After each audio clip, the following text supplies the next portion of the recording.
જેટલા દુઃખો ભરવા છતાં સત્સંગની અડગથી જાળવી નાખનાર રૂકમાભાઈ જ્વલંત દ્રષ્ટાંત રૂપે છે. રૂકમા, આપણા ગુરુ છોડી મારે બીજા કોઈના ધતિંગ નહીં જોઈએ. તમારી કંઠી અને સત્સંગ બધું જ હવે ભૂલી જાઓ. બા, આપણા ગુરુ વંદનીય હોય જ ને, પણ સાથે સાથે આ સત્સંગ કરું તેમાં ખોટું શું છે? કોઈના મનમાં અભાવ આવે એવું મારું વર્તન કદી નહીં થાય, એની હું ખાતરી આપું છું. ભાભી, તમે સ્વામિનારાયણનું ભૂત વળગ્યો ક્યાંથી? અમે પીઠવડી ગયા ત્યાં શ્રીજીની દિવ્ય મૂર્તિના દર્શન કર્યા અને એ મૂર્તિ મારા અંતરમાં વસી ગઈ. પણ અમારા કુળગુરુ તો સ્વામિનારાયણના વિરુદ્ધ ઘણું કહે છે. એને તો બાબરીઓ ભૂત પાડ્યો છે, ભૂત. બહેન, લોકો તો ઈર્ષાના ભાવથી અણસમજણથી ગમે તે કહે, પણ મેં તો નજરે જોયું છે. એ મૂર્તિને એકવાર તમે જોશો ને તો તમે પણ સાન ભાન ભૂલી જશો. ખબરદાર છે એ બોલી છે તો મેં કહ્યું ને કે કંઠી તોડી નાખે, સ્વામિનારાયણને ભૂલી જા. મારા ઘરમાં એ દૂધ નહીં ચાલે. સત્સંગની ટેક રાખવા જાઉં તો ઘરમાં અશાંતિ ને ઝઘડા થાય. સત્સંગીની દીકરીને આથી કંઈ શોભતું હશે અને રહેવાનું છે પણ આ જ કુટુંબમાં. શું કરું મને એ જ સમજાતું નથી. આમ કુવા શું રહ્યા છો? બાએ શું કહ્યું એ સંભળાતું નથી?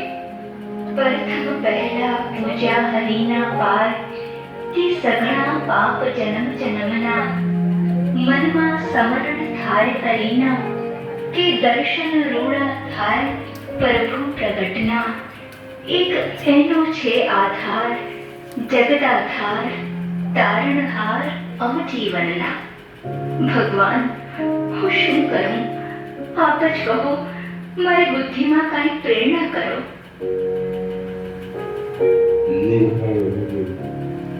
તને આજ નહીં આવે. આ શું? પ્રભુ આપના દર્શન. જય સ્વામિનારાયણ. ભાભી, કેટલી વાર કહ્યું કે નામ લેવાનું બંધ કરો? આજે તો તારી કંઠી તોડીને જ રહીશ.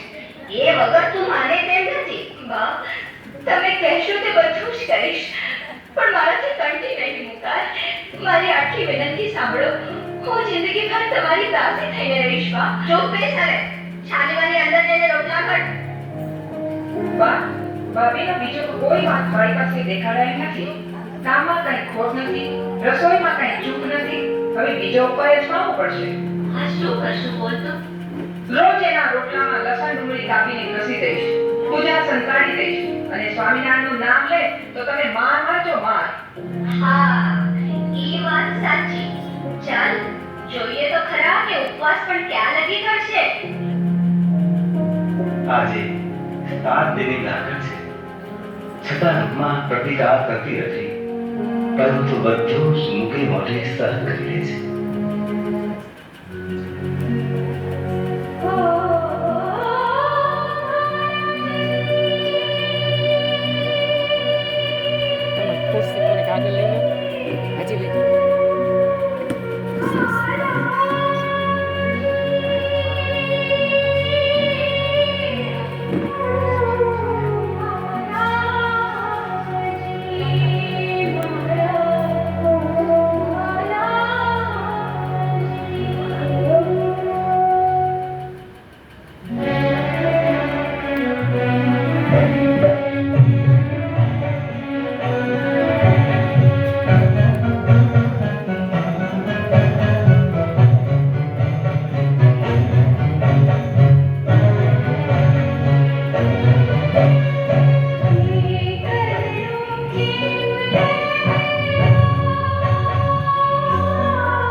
રૂકમાબાઈ, ઓહો, મહારાજ આપ પધાર્યા. મને બહુ મૂંઝવણ થાય છે. મારે તો નથી રહ્યું પિયર કે નથી રહ્યું સાસરું. લોક લાજ નડે છે એટલે ઘર છોડી નથી શકતી. ધર્મની આણ છે એટલે જીવ નથી કાઢી શકતી. પણ આવું ક્યાં સુધી ચાલે? રૂકમાબાઈ, આંખો વીછી દો. આપ જેમ કહો તેમ જ કરવું છે.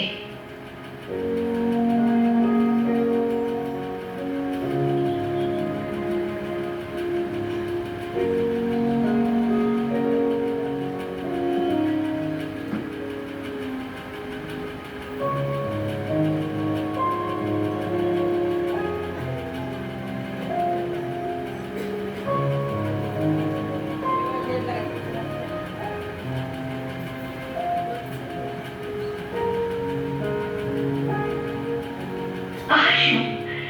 સ્થળ અને કાળ બંને ખસી ગયા. હું ક્યાં છું? જાણો છો તમે ક્યાં ગયા? અરે, હું તો ગઢપુરમાં આવી ગઈ. નથી થાક કે નથી ભૂખ. અહીંયા મને શાંતિ લાગે છે. મને શાંતિ લાગે છે. બા, ઓ બા, ભાભી ક્યાં ગયા? ક્યાંય દેખાતા નથી. બધે જોઈ વળી. પથારીમાં નથી, ઘંટીએ નથી, નદીએ પણ નથી. તો ગઈ ક્યાં? 7 દિવસ સુધી ખાધું નથી તે બહાર જવાની તાકાત ક્યાંથી? જરા બરાબર જો, અહીં જ ક્યાંક હશે. બા, બધે જ જોઈ વળી. પિયર ચાલ્યા ગયા હશે. તો આપનું બહુ ખોટું દેખાશે. જલ્દી તપાસ કરાવો. આમ ઊભી છો શું? જાઓ જલ્દી તપાસ કરાવો. રૂકમાની બીજી તપાસ કરી રહેવા દેવા. મળવું મળતો ગઢડા. બાઈ ક્યાં? મરતી વેળાએ ભગવાન તેડવા આવે એવું તો સાંભળ્યું છે. પણ આ તો છતી દેહ અહીંથી ગઢપુર પહોંચી ગઈ. મનાય એવી વાત નથી. કાંઈક કૌતુક લાગે છે. ચાલો ગઢપુર જઈને જોઈએ તો ખરા એ સ્વામિનારાયણ ભગવાન તે વળી કેવા છે. જુઓ, રૂકમાબાઈને અહીં કેટલી શાંતિ છે. આ જીવ તમારે આગળ આવ્યો છે એનો ગુણ રાખજો. પ્રભુ, આપના દર્શનથી મારા દોષનો ડાઘ ધોવાઈ ગયો. મને માફ કરો. રૂકમા ભલે આપનું ભજન સુખેથી કરે, હવે એને કોઈ વિઘ્ન નહીં કરે. ચાલ વહુ બેટા, ચાલ ઘેરે ચાલ.